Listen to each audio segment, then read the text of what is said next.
Welcome to Factorio Masterclass. My name is Nilaus and this is the series of tutorials and guides here on YouTube covering all aspects of the game and aims to provide insights and resources to help you improve as an engineer. In today's episode, we're going to talk about base defenses. I'm going to use my previous Deathworld series as a basis, but any series can be used and it'll work for all, because if it works for Deathworld, it'll work for all settings. So each of these episodes usually takes the inspiration from one of my Let's Plays, either here on YouTube or over on Twitch. I'm streaming on Twitch TV/Nilaus, and I'm doing that pretty much every day at 8 PM Central European Time. On Tuesday, Thursdays, and Sundays, it's Factorio time, so you're very welcome to drop by. If you like these kind of tutorials and videos, then hit the like button and subscribe if you haven't already. For feedback, comments, or anything like that, hit the comment section, the Discord, or join during the live streams. Let's take a look at how we get started and in the early game. So let's wind back to the very first defense you have to set up. Here we are at the very beginning of the game. This is about 30 minutes into the game, and pollution is already reaching the first spider nest. A few things to note before we even get this far is about map selection. So there are a couple of things that you want to take a look at when choosing the map. One of them is you want to limit the amount of space or the directions that the biters can attack from. In this case, all of this, that's a peninsula, here is now covered up. So we know that this will be a hotspot, and then we'll get attacks in from this side as well. So this could definitely be done better. With cliffs, you could have even more things cut off because you can use cliffs as natural defenses. But in this case, I've just basically said half the map is now safe from attacks, and I can now focus on this location down here. At this point, the main part is just survival. This is actually the hardest part of the game because you really don't have the resources to get anything done, and you will be struggling to just get everything done at once, and you will always be running out of things. So here are a few things. Figure out where the biters will come in from. In this case, they will definitely come in here. They are collecting up here, and they will be amassing for a big attack. You want to be preparing for this attack and just basically hopefully see it coming. I'm using furnaces because they are way cheaper than walls. Also, they have... So this wall takes 5 stone bricks, that's 10. So that's actually... that's 2 furnaces. Each furnace has 300 hit points, I guess. 200 hit point. And that's actually quite enough. And I don't need to set anything up. You don't need any research. You don't need anything. So put these up. These will slow the biters down when they come in. And just make a group of turrets on the inside. You want to get turrets fast. Yellow ammo. You just want to get that. And you want to have a constant production of yellow ammo at all possible. You got to collect what you got here. Just keep collecting the iron, and then keep making sure that you keep this one running there. Just keep it running, and then you just focus on teching up, focus on getting some research, some red science research, while just fending off the first attacks. That is all you need to do at this moment. And here we have the attack. I want to show you how the attack is going to look. They are coming around. I want to show you this is about as bad as an attack you could face at this moment in the game. This is absolutely devastating. Look, interestingly enough, they decided that was our enemy, which is fine. I'm not doing anything except just repairing.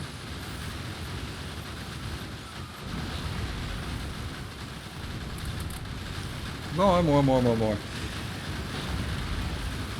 Yeah, that's gonna happen when you play Deathworld. And then you build it up again and continue.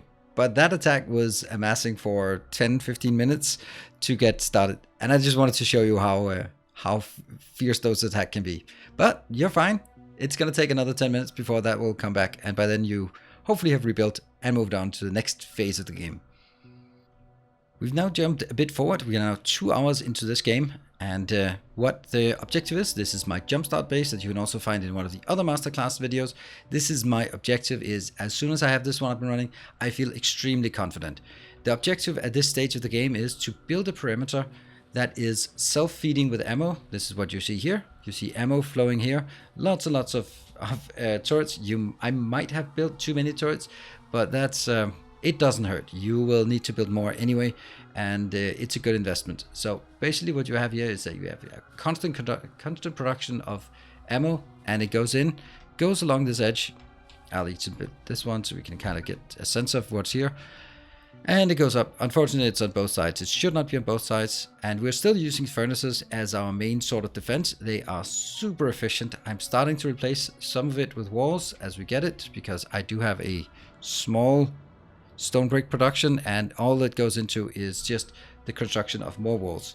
So at this point, you want to get this one. You can see here it's an attack. They're still like the small biters. They're not dangerous at all at this point, but you will soon see the next stage, the medium biters coming in, and they're a bit more fierce. At this point, your objective is to build this base. This base, the jumpstart base, can do all of your red science, all of your green science, and that will really get you started on where you need to feel confident and get you to oil, which is the next big milestone that you want to get. At this point, this is also where you can start expanding or start pushing back the biters. The way you push back, now I have done that for this one, is that you go out with turrets and ammo, and you just place down some turrets, put some ammo in, move forward, put some turrets, they will start attacking, then you fall back to your previous line of turrets. And that's really a good way of doing the defenses at this stage of the game. Turrets will be satisfactory, but you will struggle with the bigger locations like this, especially if there are medium worms. The next challenge will be building a bigger base, because absolutely this is like a small corner we tucked in here, and we need to grow to build a proper base. So here we go. There's an attack coming in. Let's have a look at what the attacks look. So you can see right now we're kind of overgeared or overpowered compared to this. We are in a good tech position because they barely scratch the surface of our outer perimeter. They actually get a bit confused, and we just take a few scratches here. That is perfect. So right now we're good. 2 hours in. Now here we are at 5 hours into the game. And we now have a car, so no one is safe anymore. And you can see the base is starting to take shape. We have the smelting columns on this side as well. Here, we're going to prepare to get some oil at this location. And we have room for the bus. It's not going to be a big bus, but it's going to be something. I've cleared out the surrounding area using turrets. It takes a bit of effort to do that, but it is certainly possible. And we can now have a more safe perimeter. At this point, I also care a lot less about choke points. And you could argue that, yeah, maybe you want to go out and cap this choke point. But if you do that, then you spend a lot more time on clearing. And while you're clearing, the biters are still attacking from all directions. So it's really a balance between the inbound, the outbounds, whether you spend your time on clearing, but what about the rest of the base? That also needs to be safe. At this point, and I would highly recommend it, is I have a single belt of ammunition going all the way around the base, and it gets supplemented from here. So we still have a constant production here, and it goes into the belts at this location, and it goes all the way around. I would recommend doing that. It makes everything extremely safe, and even though the belt is not full, then at least it will sort of cycle around. The only difficulty is if they attack lots of times, especially for one point, then they might exhaust the ammo, and before the new ammo comes through and fills them up again, another attack comes in. This is exactly what is happening actually at this location, and this is where you can see the next tier of defense coming in.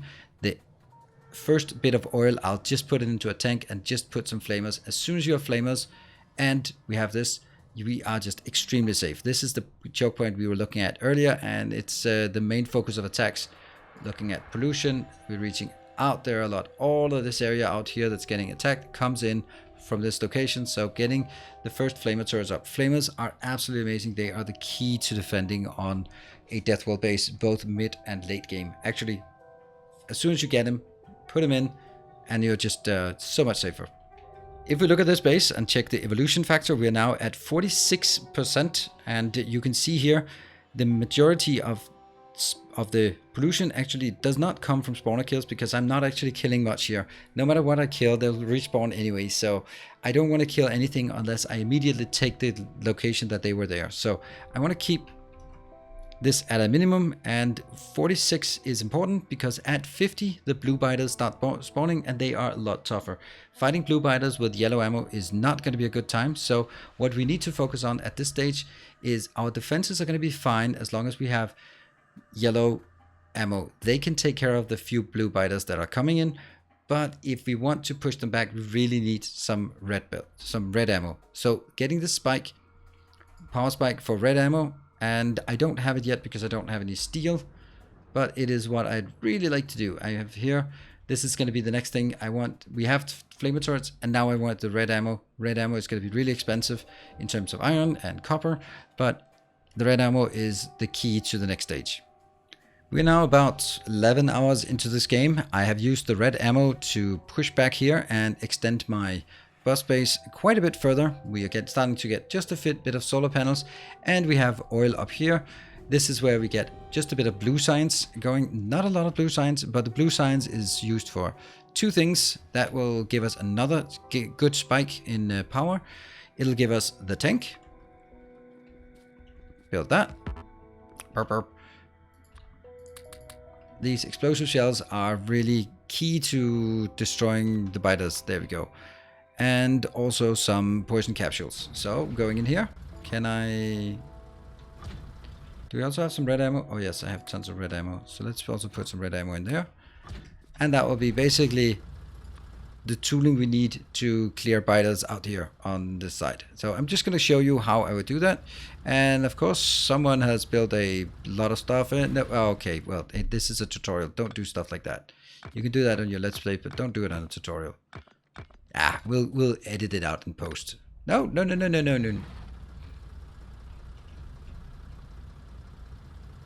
And now our tank is safely on the outside. So we're just going to show you up here what it looks like when we go in. It'll just go nicely through the trees here.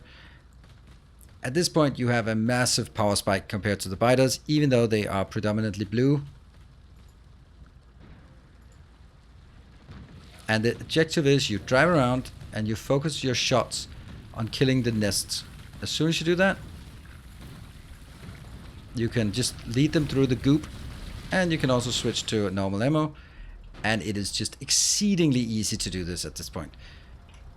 And you can just skip out and repair and proceed to the next. Shots, the tank shots are super good. Red ammo in a tank, not so great. But that is really where you want to be at this point. So we've now cleared this. We are not using very much flamers because flamers are expensive on the oil. But we are taking the worst places that will be attacked. Those will be defended with flamers. You can see here we have flamers up here. And that one we have also have flamers here. But we don't have it on the general perimeter because we don't really feel we need it at this point. We are also getting red ammo all the way around, gradually replacing our yellow ammo to red ammo. Some people don't like that and wanted me to sort of recycle it. I mean, that would take a lot of effort to first empty all of these and then let them get the red one. So what I'm actually prefer is that if they are yellow, then you know that they haven't been attacked much. And that's fine.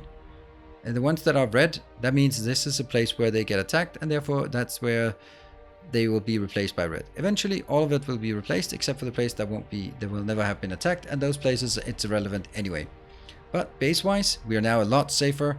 Already here 11-12 hours in, we can start focusing on base building and less on perimeter defense. We are pollution wise at 74, so it's starting to skyrocket. We're also getting a lot of spawners. What we've done is cleared out, and this is the point where your starter base is starting to run out, so you will need the tank in order to claim new territory in a decent speed and a safe mode. So that's the tank level. The tank is another big power spike for you, so use that power spike, and we need to use that moment in time before the Behemoth biters come to capture a lot of territory. This is now 16 hours into the game and the evolution factor is 80%. When it hits 90%, that's when the green biters, the Behemoth biters, are starting to show up, and those are really nasty. So at this stage, we are going to start working on preparing. We're going to do two things. We're going to capture more resources when we have a nice tank power spike for us before the biters get their power spike in terms of getting the Behemoth biters. So this is our moment for expansion, and I've used it to capture more iron, more copper, and more oil. And I've now upgraded the perimeter. This perimeter needs to be better than it is. It was currently. The way it is better is by having oil or flamers. Flamers will absolutely destroy the biters. And having just regular oil, that is a lot of oil. But what I'm doing here is basically taking this, and I'm using crude oil. I know there's a lot of people go like, no, you should use light oil. I don't think that's the right option. Light oil is 10% more efficient. And yes, with productivity modules on your oil cracking, you can get more light oil, and that would be a waste. So when you get productivity modules on your light oil cracking or heavy oil to light oil cracking and your refineries, yes, I would recommend switching. But until then, by relying on light oil, I'm just going to go back and look at our mediocre production here. So we are actually relying on this plus this one, and just hoping that this one stays full. If we now take all of this one and get it all the way around to all of the locations out here where we want fuel, then if this runs out, and it has a tendency to run out with because it's not producing very much, and if you want it for solid fuel later on and you start doing some cracking, then suddenly everything is empty. If you do use heavy oil, or sorry, if you use crude oil, then that something comes right out of the ground. It actually goes into the flamers before it goes back. So all of this has to go through all the flamers before any residual goes back into storage and then gets pushed back into the base. Silly, irrelevant achievements here. So I would, in this case, especially when you tap new oil locations out here, and believe there's also some oil down here. When we tap these, for example, instead of bringing it back, refining, bringing it out, then I'm just going to put it into the flamers at the edge and then take any residual, because at this point, defense is more important than base progression. Base progression will come, it'll just be slower, but you need to be able to defend when these kind of attacks come in, and that requires flamers to be up and running. I've not started putting lasers in. The reason I'm not putting lasers in is primarily because I don't have enough power. I've started to build a bit of solar, but that will not be anywhere near enough. I'm also using the same batteries here that are constrained. Those would be the same that I would put into laser turrets, so no laser turrets yet for us. So that's at this spike, and what we now need to do is we need to see if this is depending on how fast you are. Can you get artillery before the Behemoth biters come in? In this case, the answer is yes. So that will be the next natural progression for this base, is getting artillery. Oh, here is a good attack. Let's see how that works. It actually attacks a location that does not have flamers, but you can see I am keenly aware that this is an attack that a lot of them are coming in. We have robots taking care of the repairs, but even then, it is diminishing, or they will take at least one turret out. But they will just get stuck in all the trees and stuff here, so trees are actually helping. You heard it here first. Let's jump forward and look at what happens when we get artillery. And here we are. This is now we have, if we look at here, we have a single artillery location somewhere. Where the hell is it? It's in the middle. Oh, there you are. Just getting those in. And what that will help us with is, with the range, I can actually start clearing out this space without even going out. And this changes so much. So artillery serves two purposes.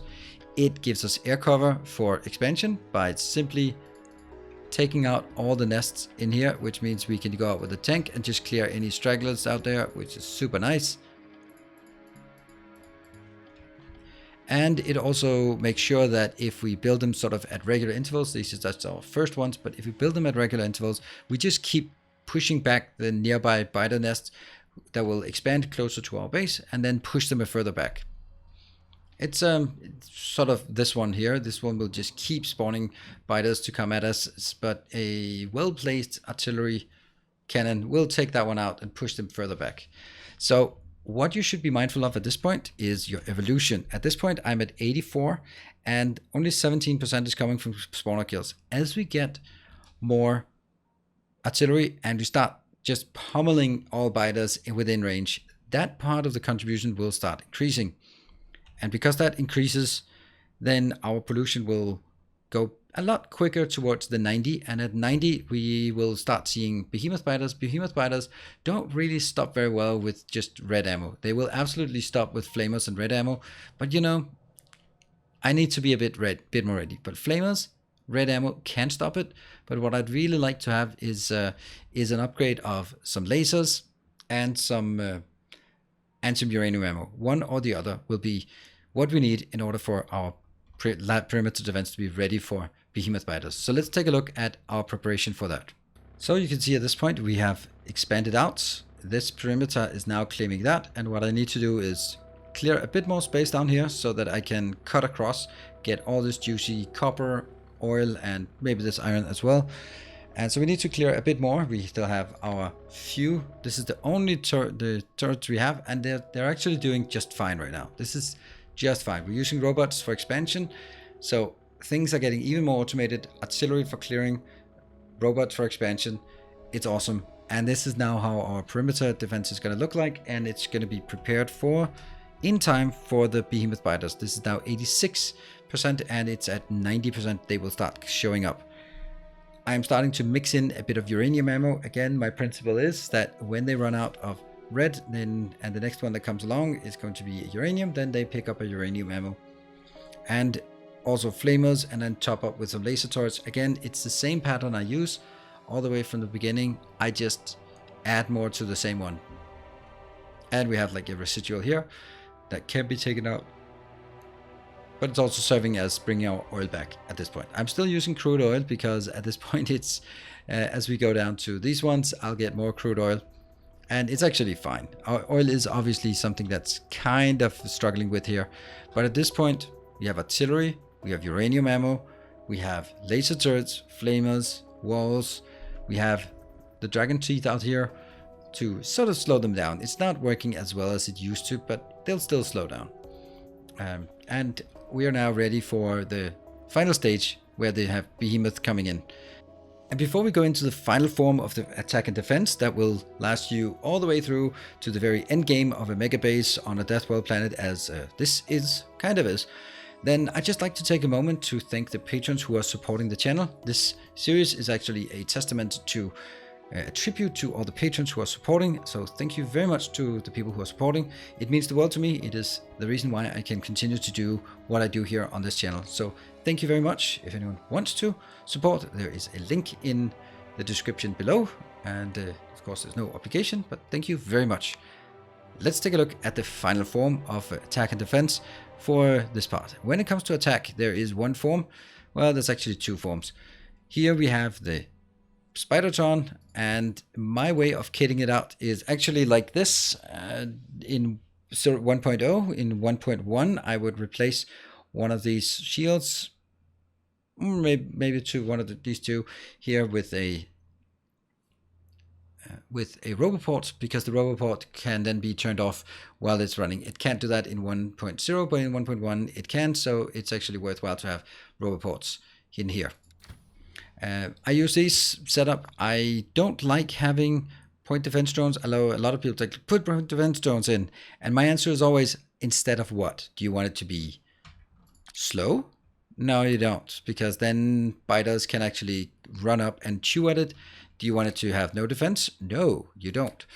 Do you want it to not have power? No. So the whole idea of replacing some of this, you can of course take, what about this? Yeah, you can, but it's now going to be slow, poorly defended, and you want the point defense drone is only working at very short range, so you want it to be in the thick of action without having defenses and not being fast. No thanks. I am relying on the grid to keep it running and keeping it safe, and I'm relying on the explosive rockets to do the damage. It works wonders, and the way I would propose to do any kind of attack at this point and any kind of expansion is to use here.